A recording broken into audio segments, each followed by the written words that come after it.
तो क्या पिछले साल जो आरसीबी ने किया था वो तुक्का नहीं था? वेल, एसआरएच के सामने पहले मैच में तो यही लगा कि वो तुक्का नहीं था, क्योंकि इस मैच में आरसीबी ने सारे बॉक्सेस टिक कर दिए। मतलब विराट कोहली साहब ने 16वें ओवर की पहली बॉल पर छक्का मारा, 3 चौके मारे और मैच फिनिश कर दिया। आरसीबी ने 200 रन सबसे तेज आईपीएल में चेज कर। विराट कोहली एक बार फिर एंकर करते हुए नजर आए और एंकर में भी वो 181 का स्ट्राइक रेट मेंटेन कर रहे थे। देवदत्त पटकल ने बता दिया कि भाई साहब, वेंकटेश अय्यर साहब, आप होंगे आईपीएल के महंगे खिलाड़ियों में से एक जमाने में, लेकिन इस सीजन आपको डगआउट में पानी पिलाने काम मिलेगा। जैकब डफी ने बताया कि हेजलवुड नहीं है तो क्या हुआ, मैं हूं ना।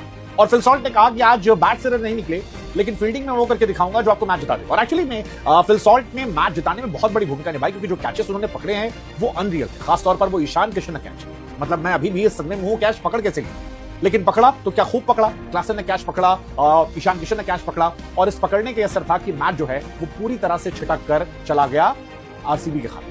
आरसीबी आज खुश है क्योंकि कप्तान पाटीदार, जो पिछले सीजन में स्ट्रगल कर रहे थे, जिनके फॉर्म को लेकर बहुत सारे डाउट हो रहे थे, आज 12 गेंदों पर 21 रन ठोके हैं। इस पारी में टिम डेविड का भी फिनिशिंग नॉक नजर आता है। कुल मिलाकर आरसीबी, जिसकी बैटिंग लाइनअप को लेकर बहुत सारे क्वेश्चन हो रहे थे कि यार रजत पाटीदार क्या फॉर्म में होंगे, टिम डेविड के बल्ले से क्या रन आएंगे, फिल सॉल्ट क्या उतने एक्टिव होंगे जितने पिछले साल थे, विराट जो टी20 से रिटायर हो चुके हैं। आरसीबी ने कहा सुनो, हम चैंपियन टीम है, पिछले साल जीत कर आए थे, इस साल टॉप 4 में तो हम जाते हुए दिख रहे हैं, और हेजलवुड के आने के बाद ये टीम आपको टॉप 4 में जाती हुई दिख रही है।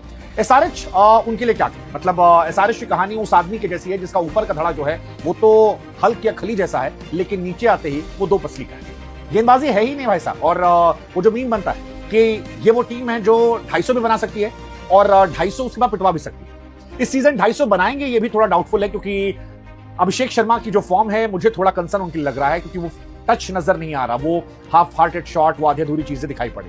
क्या ये वही ट्रेविस हेड है जिन्हें हम जानते थे? क्योंकि वर्ल्ड कप में भी उन्होंने कुछ खास नहीं किया था और वर्ल्ड कप की फॉर्म रेप्लिकेट हो रही। आप ईशान किशन की बैटिंग देखिए, ईशान किशन जिस फॉर्म में पिछले सीजन में थे उसी फॉर्म में इस साल भी खेले थे, लेकिन आपको वो हेड या अभिषेक शर्मा में नजर नहीं आ रहा। क्लासन अच्छे टच में थे, लेकिन क्लासन इंटरनेशनल क्रिकेट से रिटायर हो चुके हैं। उतना जबरदस्त मुझे अभी भी आज जो उनकी पारी थी वो नजर नहीं आई, मैं उनसे ज्यादा एक्सपेक्ट कर रहा था। अनिकेत वर्मा हालांकि जरूर है, जिन्होंने प्रॉमिस किया है कि वो इस सीजन में कुछ बड़ा कर सकते हैं, कई कमाल के शॉट लगाए, जबरदस्त पारी जो है उन्होंने खेली। लेकिन कुल मिलाकर एसआरएच के लिए डिसअपॉइंटमेंट बहुत ज्यादा है, क्योंकि एसआरएच टीम के तौर पर कमजोर यूनिट है। मतलब अगर आप इस तरह की टीम लेकर जाएंगे तो बहुत मुश्किल है कि आप टूर्नामेंट के टॉप 4 में पहुंच सकते हैं, क्योंकि आप नीतीश कुमार रेड्डी के जरिए ओपन नहीं कर सकते। आपके प्राइम बॉलर जयदेव उनतकट अगर है तो आपकी टीम की बॉलिंग समझ में आती है, क्योंकि उनतकट 3 ओवर 29 रन, हर्ष दुबे 3 ओवर 35 रन। अगर आप ईशान मलिंगा की बात करेंगे, आपका फॉरेन बॉलर 2 ओवर में 35 रन पिटता। और रजत पाटीदार ने सच कहें तो मजाक में उनकी पिटाई की, जिस तरह से पिटाई की है वो एक ऑर्डिनरी बॉलर लग रहा है, ऐसा लग रहा था कि क्लब के बॉलर की पिटाई हो रही है, क्योंकि उनकी वाइड बॉल बचाने के लिए ईशान किशन ने रिव्यू ले लिया था, जो अपने आप में दर्शाता है कि ये टीम जो है वो कितनी ज्यादा कमजोर हो चुकी है। एंड सेम कहानी जो है वो आपके पर्पल पटेल की है। एक जमाने में आरसीबी से खेलते थे, लेकिन आज विराट कोहली साहब ने मार के धुआं कर दिया, और लास्ट ओवर में जो पड़े उनको 17 रन चाहिए थे, पहली बॉल पर छक्का, दूसरी पे चौका, फिर चौका, फिर चौका, फिर चौका, और 69 रन विराट कोहली के, जिसमें 5 छक्के 5 चौके। और बताया कि हर्षल पटेल को हम खेलना चाहते हैं, और हर्षल पटेल का जो पीक था वो पीक फिलहाल खत्म हो चुका है। आईपीएल की हिस्ट्री की बात की जाए तो जो हाईएस्ट टोटल है आज उसमें एक बड़ा इजाफा देखने को मिला। 3 नंबर पर चेस करते वक्त आरसीबी का रहा। 3rd हाईएस्ट चेस जो है आज आरसीबी ने किया। इससे पहले एलएसजी के सामने 228 थे, पंजाब के सामने 204 थे, आज 202 का चेस किया। लेकिन सबसे बड़ी बात यह कि 15.4 ओवर में यह चेस किया गया है, जो बताता है कि आरसीबी ने मॉडर्न डे क्रिकेट को अपना लिया।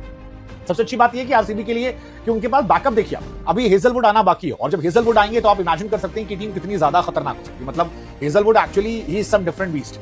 वो आएंगे, डफी रहेंगे, या रदरफोर्ड को आप खिलाओगे पता नहीं। मतलब इनके लिए तो मुश्किल ये भी है 4 विदेशी खिलाड़ी खिलाए कौन, क्योंकि वो बेथेल जिसने इंडिया के सामने शतक मारा था आज वो डगआउट में बैठा है। रोमारियो शेफर्ड अगर ये खेलते हैं तो वो कहां जाएंगे?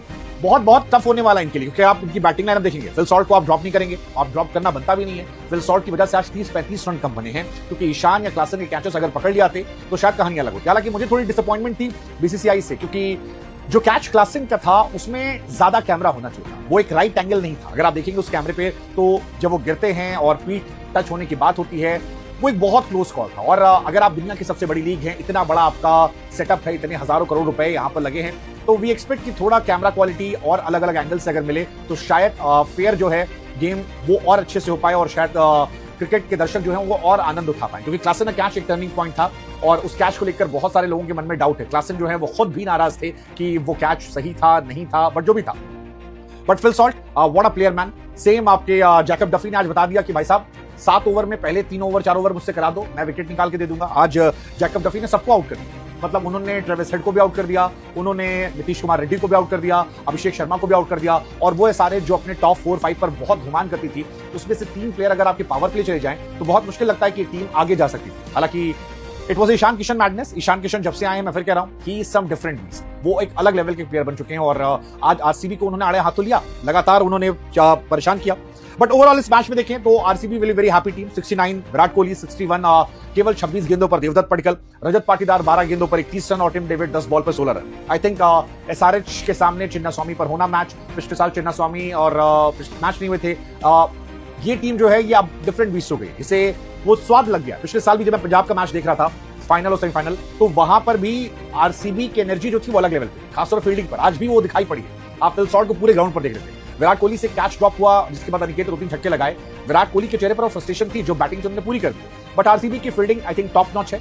उनकी बॉलिंग जो है फिलहाल बहुत अच्छी हो गई है, और एक और जेएस जॉस हेजलवुड का वैल्यू एडिशन जब होगा तो शायद ये टीम और बहुत खतरनाक टीम बन जाएगी जो बाकी सारी टीमों को परेशान कर सकती है। बाकी एसआरएच के पॉइंट ऑफ व्यू से आई थिंक ईशान किशन की फ्रस्ट्रेशन समझ में आती है, क्योंकि अगर आप इतनी अच्छी पारी खेल के आते हैं जहां पर आप 38 गेंदों पर 80 रन मारते हैं और एक जबरदस्त पारी पर एक जबरदस्त कैच पर आप आउट होते हैं, तो आप डिसअपॉइंट हो सकते हैं। लेकिन इस तरह की बॉलिंग लाइनअप लेने के बाद आप हारेंगे तो और नहीं क्या, मतलब समझ ही नहीं आ रहा था क्या बॉलर कौन और क्या सोचकर ये टीम की बॉलिंग बनाई गई है। मतलब मैं पर्सनली इस आईपीएल 2026 में सबसे गंदी बॉलिंग लाइनअप अगर किसी की है तो वह एसआरएच की।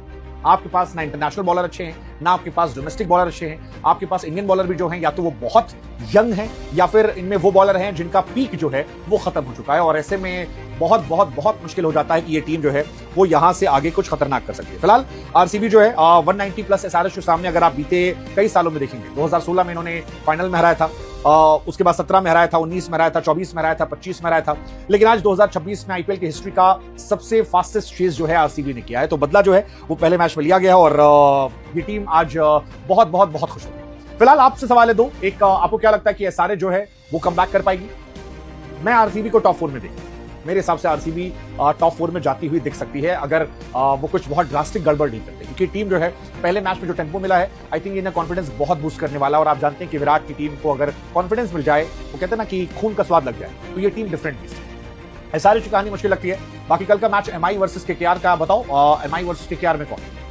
हाँ, गोस फॉर एमआई यार। आई थिंक एमआई बहुत परफेक्ट टीम है, but you never know, Kolkata के पास बहुत सारे मैच विनर्स हैं और कई बार सरप्राइजेस होते हैं। आईपीएल यही है, नए खिलाड़ियों के पास मौका है। वैभव अरोड़ा से जब मैंने पूछा, मैंने कहा आपकी टीम में तो बॉलर ही गायब हो गए, तो उन्होंने कहा यही तो अपॉर्चुनिटी है इस साल हीरो बनने। So I think it's about right mindset.